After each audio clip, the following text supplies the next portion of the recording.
En attendant, nous commençons la dernière conférence de la matinée, la pratique du parasport en France, avec Stéphanie Renaud, qui est référente paralympique en Nouvelle-Aquitaine. Bonjour Stéphanie. Le micro, petit on. Et d'abord, alors je vois sur mon petit papier, mission CPSF. Qu'est-ce que c'est le CPSF? Quelles sont ses missions? Et bienvenue. Merci pour l'invitation. Bonjour à toutes et tous.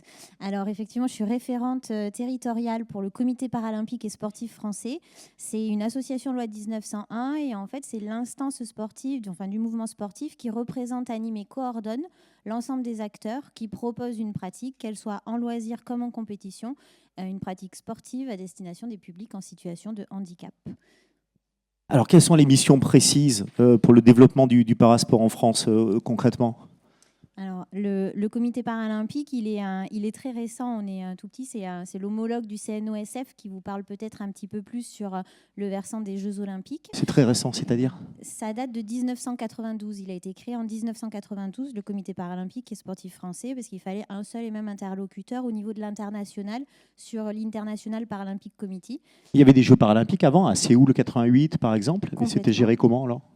C'était différent, il y avait plusieurs interlocuteurs. Donc en 1992, il y a eu un seul et même interlocuteur. Le comité a été créé et il a été créé à l'initiative des deux fédérations dites spécifiques, handisport et sport adapté, qui ont été complétées avec l'Association nationale des sourds à l'époque, qui était dans le trio.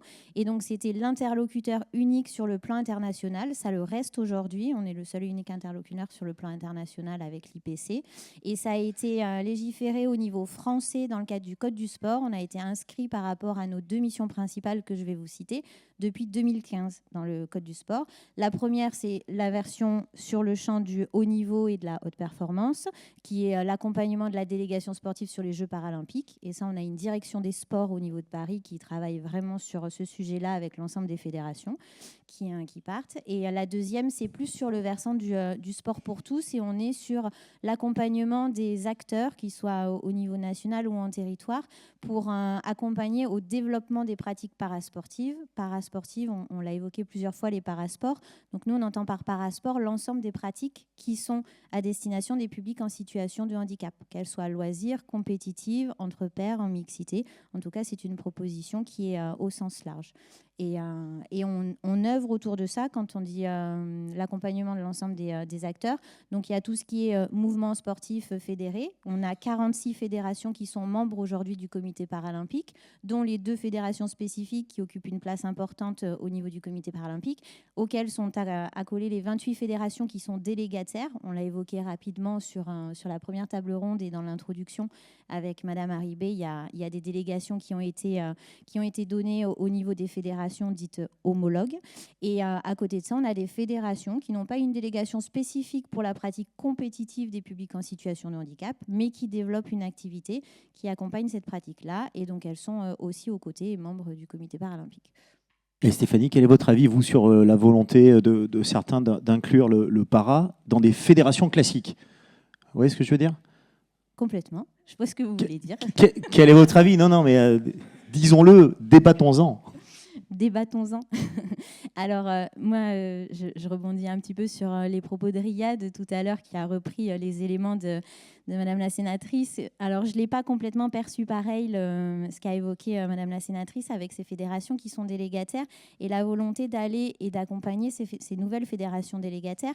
Elle évoquait bien le fait de faire en sorte que handisport et sport adapté, qui sont deux fédérations bien spécifiques, et vous aurez des interventions qui vont vous préciser tout ce qui est fait, mais qui œuvrent sur les pratiques des publics en situation de handicap depuis plus de 50 ans, qui aujourd'hui se retrouvent en modèle d'expertise sur le champ du public concerné.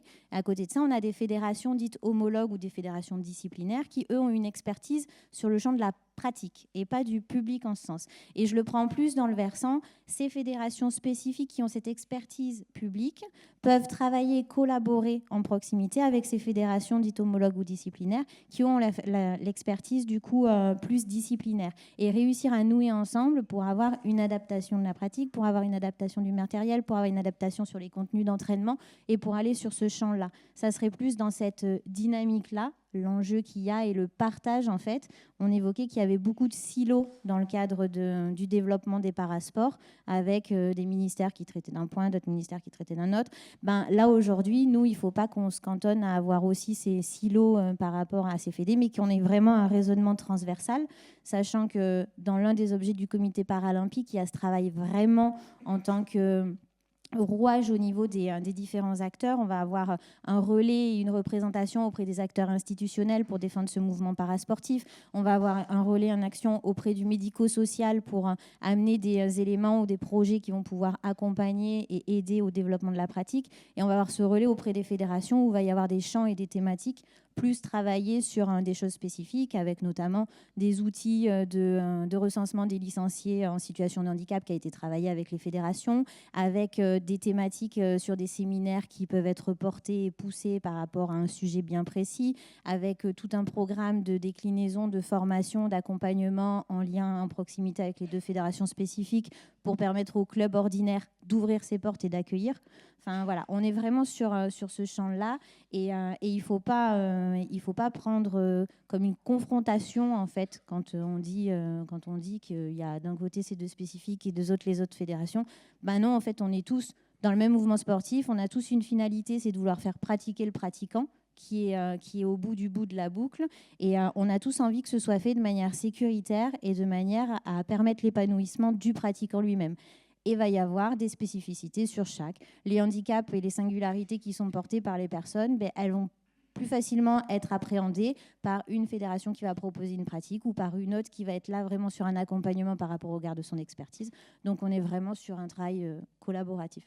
Et il y a une autre finalité, c'est les Jeux. Votre magnifique tenue est là pour nous rappeler que l'équipe de France Paralympique a brillé. Ça a changé quelque chose ? Concouru, hein. Oui, il faut le préciser. Ça a changé quelque chose pour l'avenir ? Objectif Los Angeles 2028, ou c'est un peu tôt ?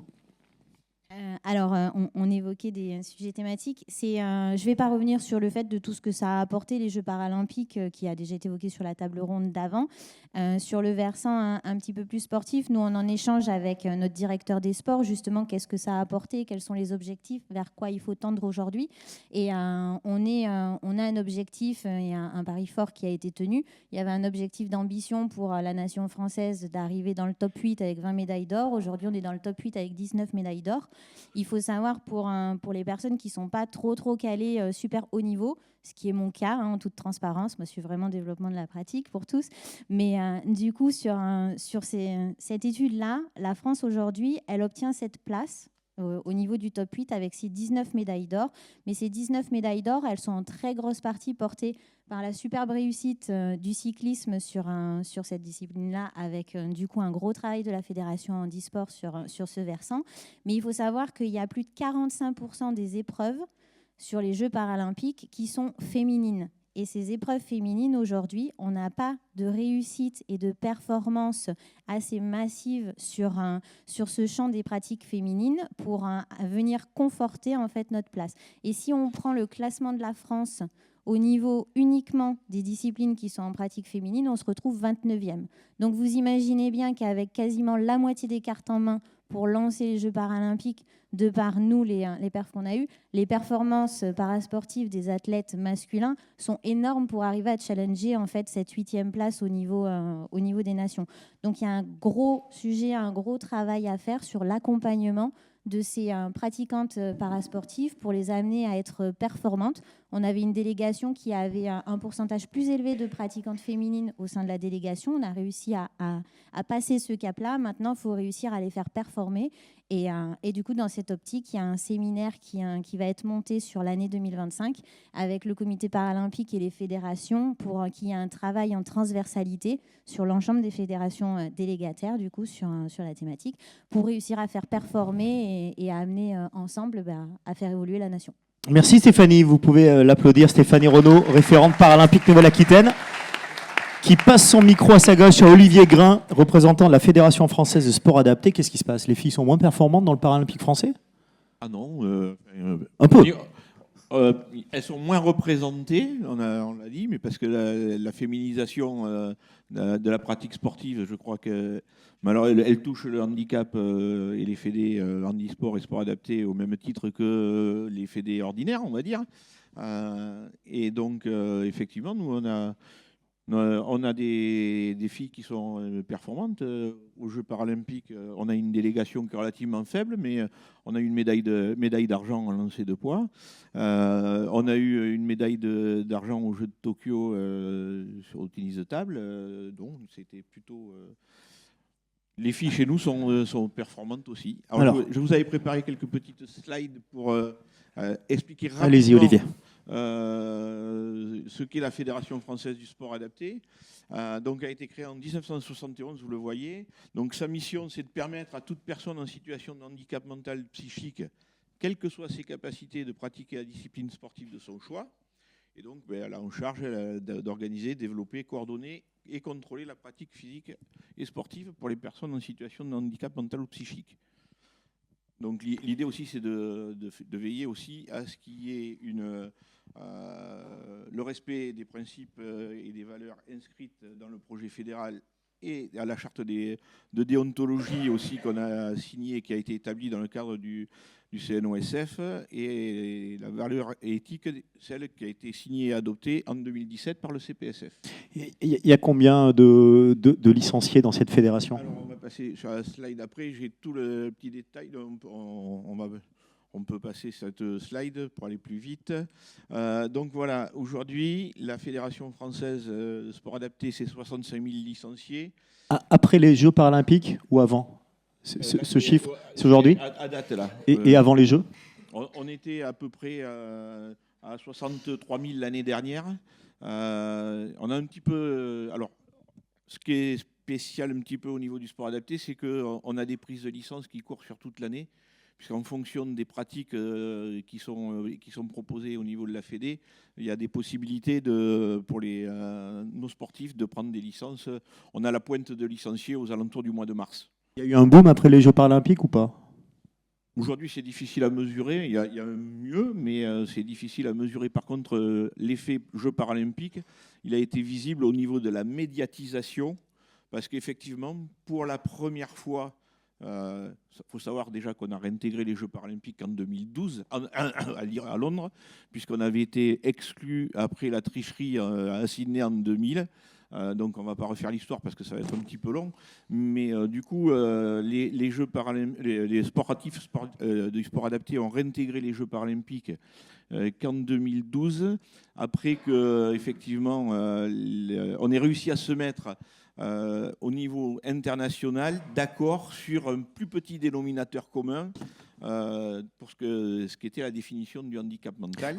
Olivier, j'ai un doute sur la lisibilité. Est-ce que vous pouvez préciser? Donc c'est 1300 clubs? Il y a 1300 clubs en France, donc clubs qui sont soit des clubs qui sont issus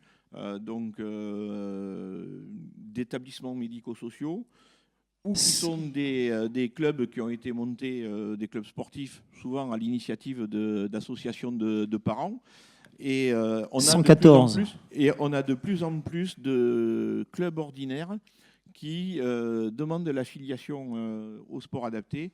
Souvent, comme en Gironde, par exemple, tout à l'heure, Jean-François Aigron parlait du label Valide Handicapé qui est porté par le département, le GDOS, le Handisport Sport Adapté au niveau du territoire girondin. Et bien, ces clubs qui sont labellisés, bien souvent, ils demandent l'affiliation derrière. Alors 114. Ligue et comité. D'accord. 65 000. Ça, c'est les licenciés. 150 000 pratiquants.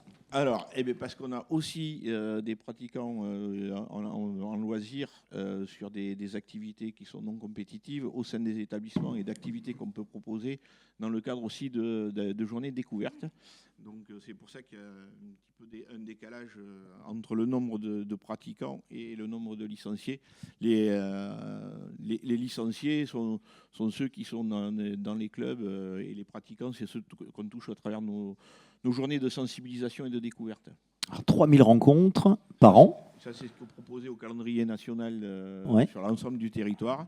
75 disciplines sportives qui ne sont pas forcément toutes compétitives, puisqu'on a une grosse partie de nos activités qui s'adressent aussi à des personnes très lourdement handicapées à travers les activités motrices, qui aussi explique qu'il y a beaucoup on touche beaucoup de pratiquants aussi à travers ces activités-là. Et c'est les personnes en situation de handicap lourd qui n'ont pas forcément accès à la compétition ou à des pratiques codifiées. Elles mettent en jeu leur capacité physique à travers ces activités motrices qui sont spécifiques au sport adapté. Voilà, d'où les 16 800 participants aux activités motrices. Voilà. Et 6 000 participants au championnat de France. Il y a des championnats du monde, championnats d'Europe, comment ça se passe? Alors oui, il y a des championnats. Alors du coup, ce qu'il faut savoir, c'est que nous, au niveau des rencontres internationales, donc on participe aux Paralympiques, mais on est une partie congrue des Paralympiques, puisqu'aujourd'hui, seules 3 disciplines sont reconnues au niveau des Jeux Paralympiques pour les personnes en situation de handicap mental et psychique, à savoir l'athlétisme, la natation et le tennis de table. Pour vous dire, cette année, la délégation française de mémoire, c'était 234 sportifs pour Paris 2024. Il y avait 6 sportifs en situation de handicap mental et psychique dans la délégation. En judo, il n'y avait pas aussi, non? Non, le judo n'est pas une pratique qui est reconnue à l'international. Donc ça, c'est pour les Paralympiques, mais il y a aussi la Virtus, qui est la Fédé internationale donc pour le handicap mental et psychique, qui organise des compétitions internationales. Et là, on a 5 autres disciplines qui sont reconnues de haut niveau, à savoir, je vais essayer de ne pas en oublier, le basket, le tennis, voilà, j'ai pas bien. Et une chose importante, c'est 105 stages et formations. Oui, alors ça, c'est les stages et les formations qui sont proposés, à la fois des stages qui sont proposés aux sportifs et les formations aussi qui sont proposées à des encadrants, des bénévoles et à des dirigeants et des professionnels du sport adapté pour permettre justement à tout le monde de pratiquer dans les meilleures conditions la pratique de son choix. Comment vous voyez l'évolution, vous, de votre fédération et peut-être du parasport de façon générale? Alors, nous, l'évolution du parasport, et je vais rebondir un petit peu sur ce que disait Stéphanie au préalable et la remarque de Riyad. Moi, je crois qu'aujourd'hui, ce qu'il faut savoir, c'est que toutes les fédés, elles ont l'agrément pour leur discipline, pour tout public. Ça veut dire que si aujourd'hui, il y a des fédés spécifiques comme handisport et sport adapté qui existent, c'est parce que, malheureusement, les fédés ordinaires ne s'étaient pas saisis de l'approche de ces publics-là au moment où ils ont eu les délégations. Aujourd'hui, effectivement, on est dans une logique d'ouverture et d'inclusion. Mais ce qu'il faut savoir, c'est que nos sportifs, la première inclusion, c'est justement de pouvoir appartenir à une fédération et à un club sportif sport adapté. Ça leur permet de sortir des institutions, de s'ouvrir, de créer du lien social et petit à petit d'être en capacité d'aller vers d'autres dimensions, d'autres pratiques et rencontrer des clubs sportifs ordinaires et dans lesquels ils peuvent aussi aller pratiquer. Mais il ne faut pas non plus se voiler la face. On n'est pas avec des publics qui pourront tous s'intégrer de la même façon dans le milieu ordinaire. Il y a des accompagnements spécifiques et c'est là où apparaît un petit peu l'expertise d'handisport et sport adapté par rapport à la prise en charge et à l'accompagnement de nos publics. Effectivement, on a une 50aine d'années de pratique que les fédés ordinaires n'ont pas. Et donc, on est en capacité aussi aujourd'hui de proposer des accompagnements qui ne sont peut-être pas aussi faciles à mettre en œuvre dans le secteur du milieu ordinaire. Le surf, le handisurf, ça fait partie de vos attributions ou pas? Alors, le surf ne fait pas partie des délégations de la Fédération française du sport adapté. Ce qu'il faut savoir, c'est que jusqu'à présent, jusqu'à la dernière Olympiade, handisport et sport adapté, on avait une délégation pour un public spécifique. Et ça, c'était contraire au code du sport. Donc, depuis la dernière Olympiade, on n'a plus de délégation pour le public. les fédés handisport et sport adapté doivent demander délégation pour une pratique parasportive, alors adaptée pour la Fédération française adaptée, parasport handi pour la fédé handisport, et les fédés homologues peuvent aussi se positionner pour avoir la délégation. Et aujourd'hui, la Fédération française du sport adapté, on a 27 délégations. Et ça veut dire qu'aujourd'hui, je vous ai dit tout à l'heure qu'on avait 75 activités différentes pratiquées. Ça veut dire qu'aujourd'hui, sur les 75 activités qu'on pratique, il n'y en a que 27 pour lesquelles on peut organiser des compétitions et remettre des titres. Puisque la délégation, elle vaut pour la délivrance de titres de champion de France. On va vous expliquer un cas concret avec Patrice. Redonnez le micro à Patrice Lagisquier, parce que lui, il va nous parler surf. Et handisurf. Il y a une histoire à vous raconter. Oui, justement. En fait, la pratique handisurf, elle est intégrée à la Fédération française de surf. Et c'est un Basque, Jean-Marc Saint-Jour, qui avait créé la section surf de l'Aviron Bayonnais, qui a développé cette pratique et qui est au sein du comité directeur de la Fédération de surf. Il est accompagné au sein de ce comité par une personne qui est de Gujan-Mestras, que je connais bien, qui s'appelle Carole Combecave. Et ils ont accompagné la délégation depuis 2 ans à Los Angeles. Ils sont double champions du monde par équipe en pratique handisurf. Voilà, et c'est totalement intégré dans la fédération.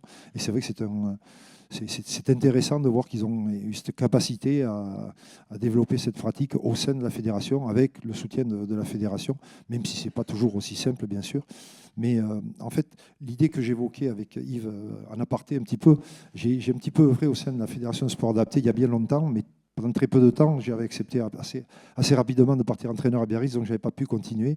Mais l'idée, quelque part, c'était dire pourquoi dans des grands clubs omnisports, on n'aurait pas une section sport adapté qui permettrait donc dans les différentes sections d'avoir des pratiques inclusives, tant qu'il n'y a pas de discrimination liée à la compétition ou d'écart tellement important en termes de pratique que l'inclusion n'est plus possible, mais qui permettrait aux personnes de s'identifier, d'être toujours dans cette société à caractère inclusif, mais qui se regrouperait ensuite dans la section sport adapté pour continuer la compétition, la pratique spécifique et le regroupement de personnes, parce que c'est vrai qu'il y a une obligation dans les établissements, dans les instituts médico-éducatifs, au titre des annexes 24, de pratiques sportives. C'est pour ça que vous formez, la fédération forme beaucoup d'éducateurs, de professionnels.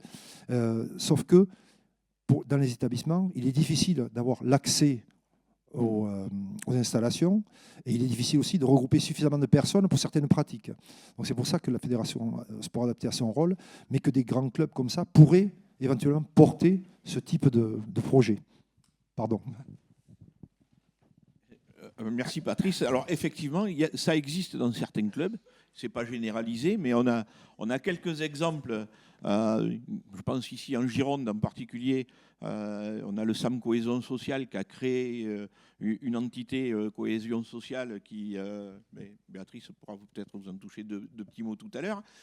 On a d'autres clubs omnisports un petit peu moins grands, mais comme l'entente sportive de Bruges, qui a une section sport adapté où effectivement les pratiquants licenciés sport adapté ont une activité autour de ce que propose la Fédé, mais ils vont aussi pratiquer du judo ou du tennis dans les clubs, dans les sections du club omnisport. Donc c'est des choses qui existent de façon, alors peut-être pas suffisamment développée, encore un peu confidentielle, mais c'est des choses qui existent quand même au sein de la Fédé. Merci Olivier, on va passer effectivement le micro à Béatrice. Béatrice Aoustin, oui, elle a son micro. Bienvenue, Mérignaquez, oui, le SAM, le club du SAM. C'est ça. Est-ce que vous pouvez nous présenter votre pratique de l'athlétisme ? Bonjour, je m'appelle Béatrice. J'ai fait de l'athlétisme, surtout sur du lancer poids et marteau. Et j'ai fait du sport de haut niveau adapté en athlétisme. Vous dépendez, vous êtes para-athlète FFSA, hein ?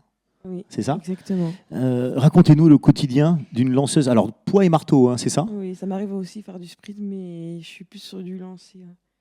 Racontez-nous. Je m'entraîne.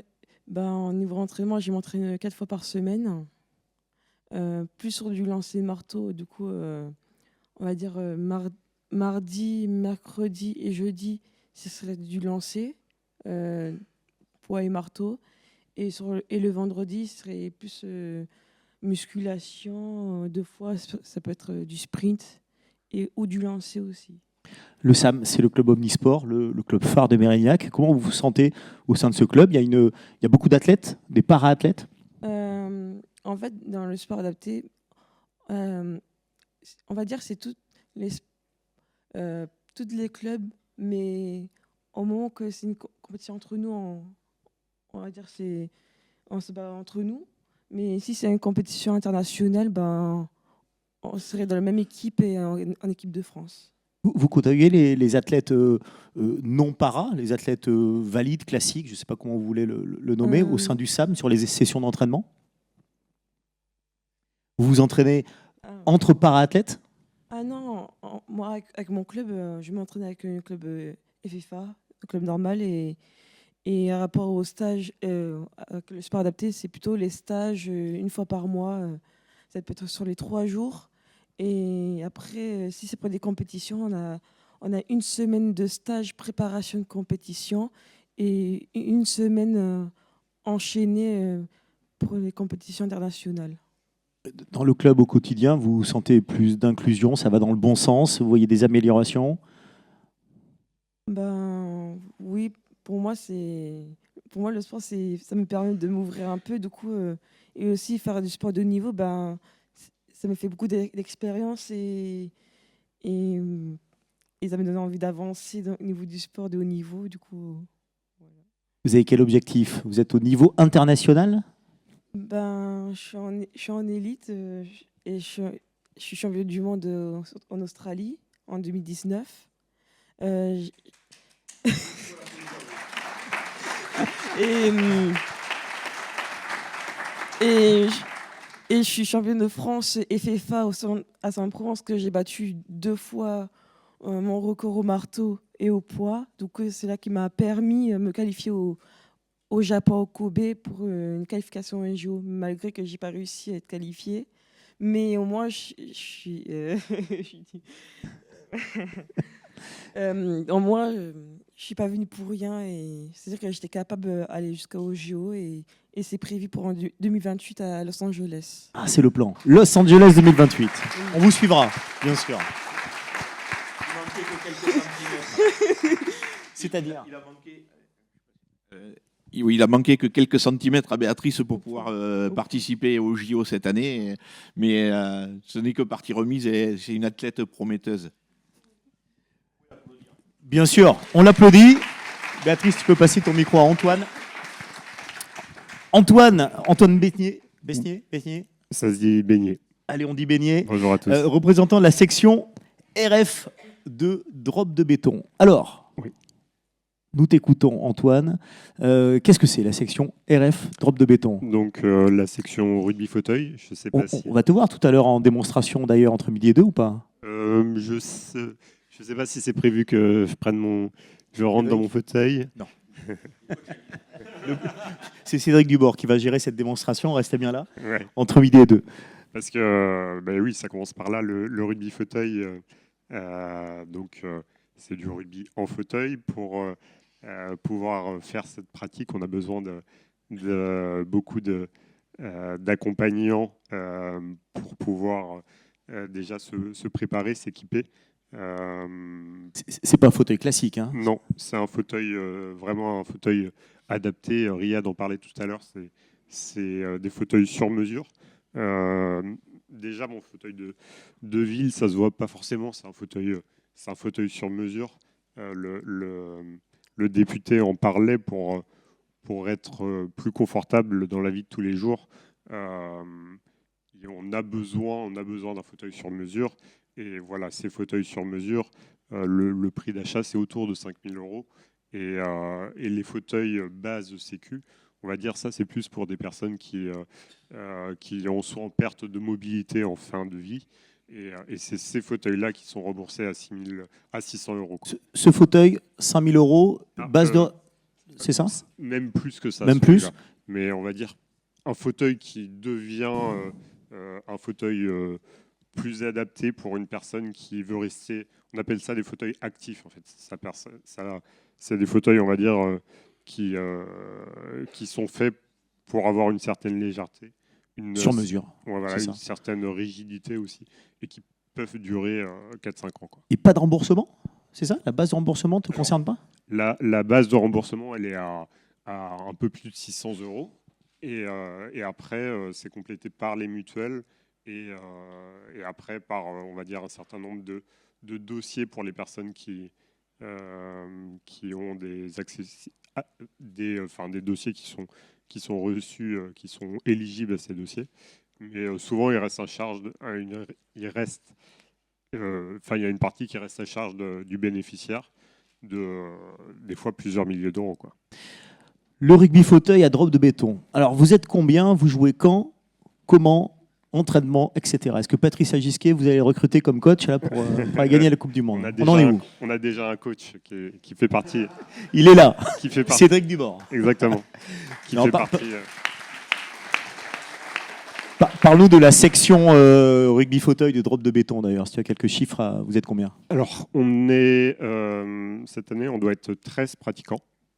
Donc, on est localisé à Mérignac, dans un gymnase à proximité de l'aéroport. Et on n'est pas tous, on va dire, bordelais ou vraiment de l'intra-rocade, parce que, on l'a évoqué tout à l'heure, des clubs de rugby fauteuil, il n'y en a pas dans toutes les petites villes, dans tous les villages. Il y en a combien dans le département déjà? Dans le département, il n'y en a qu'un. En Nouvelle-Aquitaine? En Nouvelle-Aquitaine, il y en a 3. Il y a Niort, Limoges et Bordeaux, Mérignac. C'est très peu en Nouvelle-Aquitaine par rapport à d'autres régions en France? Non, on va dire que ça va être à peu près pareil dans les autres régions. En tout, de clubs en France, il y en a 10, 15. 15 en France. 15 en France. En fait, toutes les villes, tous les clubs sont, on va dire, dans des villes, parce que c'est un sport qui est, on va dire, réservé, si on peut dire ça comme ça, aux personnes qui sont tétraplégiques ou apparentées, donc qui ont des atteintes moteurs sur 3 de leurs membres. Patrice, Pays Basque, il n'y a pas de rugby fauteuil? Dans le Pays Basque. Rugby à 13? Alors, ouais, voilà, il y a 2 rugby fauteuils. Exactement. Quelle est la différence? Ça va être une pratique qui va être réservée, qui va être pour des personnes qui vont être paraplégiques, mais aussi des personnes valides, donc qui vont être beaucoup plus mobiles et qui vont avoir beaucoup plus de dextérité et qui vont pouvoir jouer à un rugby avec un ballon de rugby, et qui vont faire aussi les passes vers l'arrière.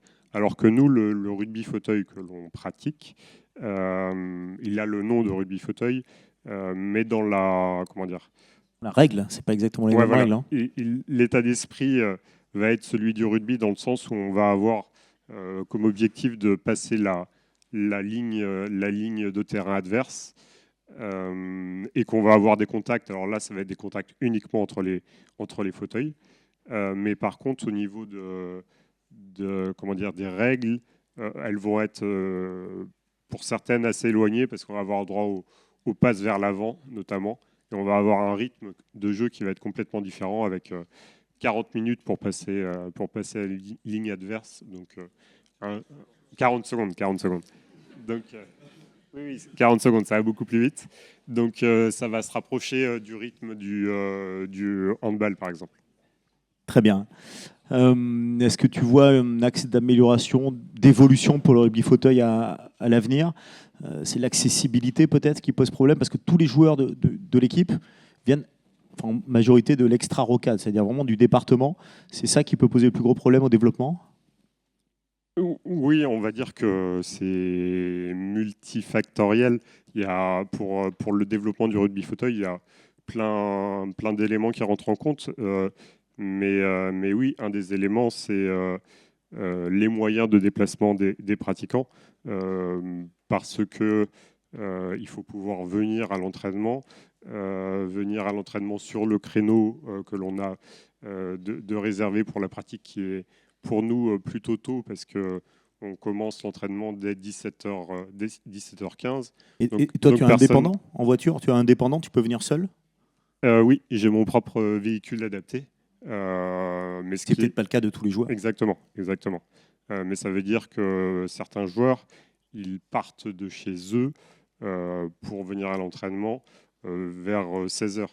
Donc, par exemple, concilier une activité sportive à une activité professionnelle, ça peut devenir compliqué, quoi. Voilà pour ce frein. Merci Antoine. Vous pouvez l'applaudir. Joueur de la section rugby fauteuil de de béton. Il y a des postes. Tu joues quel poste au rugby fauteuil? Alors, je vais avoir plutôt un rôle défensif. Ça, on va dire que c'est un peu lié au niveau de handicap. On a des classifications pour pouvoir avoir un jeu équilibré et une somme de classification qui sera identique entre les équipes. Bon, on verra. Tu seras proche de la démonstration pour nous expliquer, faire le consultant tout à l'heure. Exactement. Merci. Le micro à Pierrick Giraudot maintenant. Alors, on en sait beaucoup plus sur la FFS Sport Adapté, la Fédération Française Sport Adapté. La FFH maintenant. Quelle est-elle? Vous êtes le représentant, Pierrick, le DTN de la FFH, représentant du DTN, de la DTN. Représentant du DTN. Hein. Voilà, représentant je ne suis pas le DTN de la FFH, j'ai été son adjoint quelques temps. Qui est-il d'ailleurs? C'est Grégory Saint-Geniès, qui est DTN-DG, et Guylaine Vestelink, plus que pour quelques jours, la Marseillaise, qui va laisser ses fonctions de présidente. On a des élections fédérales qui arrivent là, le 14 décembre. Alors, quelle est la différence? La Fédé handisport, différence majeure qu'on a avec le collègue du sport adapté, c'est sur le public. Sur le public du sport adapté, donc on est sur du handicap mental ou psychique. Au sein de la Fédération française handisport, on accueille plus particulièrement du handicap moteur, physique ou sensoriel. Donc sensoriel, tout ce qui est déficience visuelle, déficience auditive. Voilà. On a une architecture classique pour une fédération avec des clubs. Il y en a un peu plus de 1500 aujourd'hui, soit clubs, soit sections sur le territoire national. On a des comités départementaux, des comités régionaux, et puis un siège fédéral qui est chargé d'animer un peu toute cette équipe d'acteurs handisport sur le territoire. Compétition également internationale, comment ça s'organise vos quotidiens au niveau de la compétition? C'est un peu ce qui passe pas toujours bien comme message extérieur, en tout cas vis-à-vis de la fédération. Il y a effectivement toute une partie haut niveau dont vous avez sans doute entendu parler sur le temps des Jeux paralympiques. Mais notre cœur de métier, c'est plutôt la pratique loisir, c'est plutôt la pratique santé. Nos sportifs de haut niveau, dont j'ai la responsabilité au sein de la DTN, c'est que 383 sportifs de haut niveau sur liste, alors qu'on a plus de 30 000 licenciés. Donc c'est un pourcentage au final très, très infime, alors qu'en termes d'image, ce qui ressort, c'est qu'en handisport, c'est que du haut niveau. Eh ben non, la réalité de notre fédération, c'est au contraire de la pratique de pleine nature, de la pratique de loisirs, de la pratique santé. C'est à titre personnel, c'est ce qui me donne du sens. Le sport de haut niveau n'est pas toujours structurant, mais j'y donne beaucoup de sens quand ça permet de faire parler du sport pour tous. Aujourd'hui, le fait qu'il y ait eu les Jeux paralympiques à Paris, en France, je pense que dans les médias, il y a eu beaucoup de reportages, il y a eu beaucoup de parcours de vie absolument fabuleux qui ont été racontés, et j'espère que ça aura, en tout cas les chiffres commencent à parler pour nous au sein de la Fédé, j'espère que ça aura déclenché plein de nouvelles trajectoires de vie. On est à date là, à plus 20% de licenciés, nous, par rapport à l'an dernier. Des 2023. Personnes qui n'osaient pas, qui ont vu des exploits paralympiques, qui se sont dit pourquoi pas moi? Alors peut-être. Probablement, il y a plein de facteurs. On a retravaillé notre logiciel licence. On a essayé de simplifier la prise de licence. Il y a encore quelques bugs pour celles et ceux qui essaient d'adhérer ou de s'affilier. Mais il y a eu plusieurs facteurs. Sans aucun doute que les Jeux à Paris ont déclenché des nouvelles envies. Et tant mieux. Et Et c'est vraiment, vraiment, vraiment pas grave si ces envies ne sont pas du sport de haut niveau. Oui, il y a une offre haut niveau, mais il y a aussi une offre, surtout en territoire, pour tous, de loisirs, de bien-être. Le sport de haut niveau, aujourd'hui, pour vous donner un ordre d'idée sur la délégation paralympique, en e-sport, c'est 75% de la responsabilité de la délégation paralympique sur un plan sportif. Donc il y a eu 75 médailles aux Jeux pour la délégation paralympique. 55 médailles, c'est des sportifs en e-sport.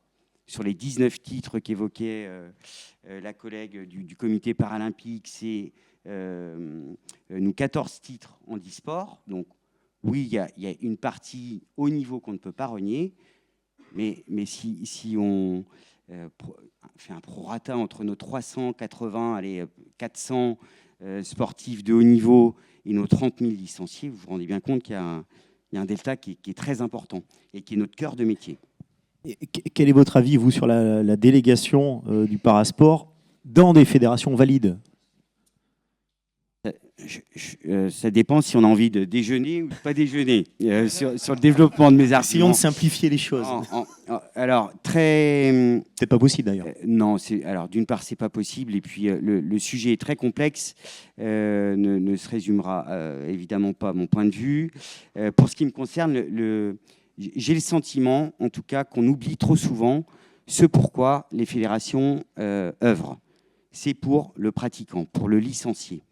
Et dans l'environnement, dans le contexte paralympique, la question de la délégation me semble complètement mal placée. En tout cas, le cadre législatif me semble complètement inapproprié, puisqu'aujourd'hui, quand je suis en situation de handicap, et je peux vous dire que j'en ai parlé, donc je suis dans le système depuis un petit moment, j'en ai parlé avec beaucoup de pratiquants. Aujourd'hui, leur préoccupation, ce n'est pas de savoir à quelle fédération ils sont rattachés. C'est est-ce que l'offre de pratique qui m'est proposée est bien la composante des ressources humaines, matérielles. On parle d'équipements sportifs, d'offres de pratique.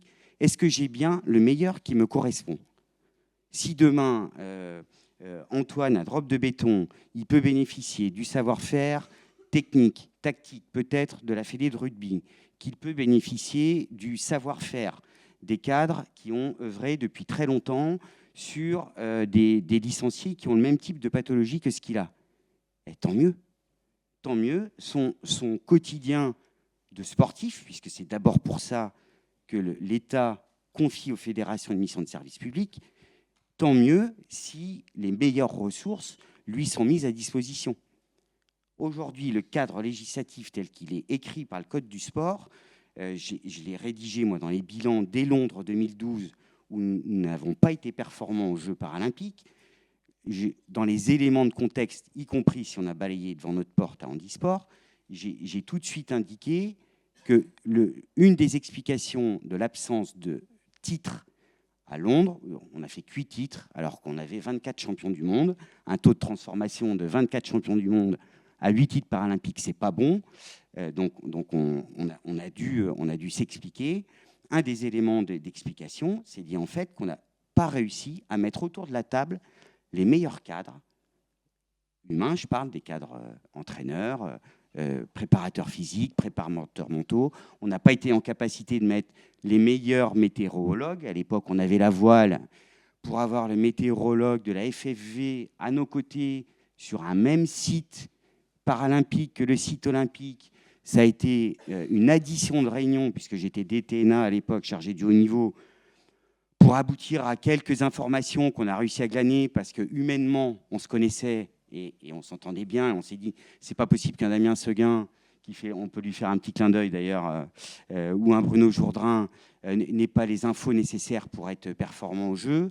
Et parfois, la trajectoire politique qui est dessinée vient au contraire se frotter ou être, comment je dirais, un frein au service que nous sommes censés rendre pour les pratiquants. Et c'est en ce sens-là où je suis parfois... Alors, j'ai encore plein d'énergie, je vais continuer à le dire et à le répéter, mais nos institutionnels doivent l'entendre, je pense. Pour 2028, c'est peut-être maintenant que ça commence, justement. Alors oui, ça commence effectivement. Donc, sur la préparation des Jeux paralympiques de Los Angeles, pour ce qui concerne les sportifs handisport, vous l'avez sans doute vu, des Aurélie Aubert en boccia, des Fred Villeroux, Alexandre Léoté. Il y en a encore beaucoup qui sont jeunes, qui ont été médaillés, multimédaillés, titrés. Eux, ils sont partis sur Los Angeles, il n'y a pas de souci. On va avoir des discussions sur les délégations, et c'est pour ça qu'en ce moment, on ne cesse de dire et répéter à qui veut bien l'entendre qu'il y a peut-être une manière différente de voir la question des délégations en 2025. C'est se préparer ensemble au meilleur de l'accompagnement qu'on doit être en capacité de proposer aux sportifs de haut niveau, oui, mais pas que, y compris aux licenciés, aux pratiquants lambda qui veut faire de la boccia en loisir chez lui, qui veut faire du basket fauteuil, qui veut faire du paracyclisme. Pour ce qui est du des rugby sports fauteuil, dont on a c'est la plus responsabilité. difficile. Hein. Dans la cuisine, ça peut faire des dégâts. Ouais, mais en rugby fauteuil, l'exemple, il y a une offre qui est riche sur le territoire malgré tout. On parlait du rugby fauteuil à 13. Il y a 2 offres de pratique très différentes.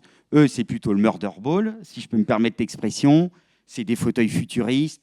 C'est hyper engagé. Je vous invite à regarder si vous ne connaissez pas. Vraiment, c'est fabuleux. C'est complètement adapté à des profils de licenciés comme Antoine.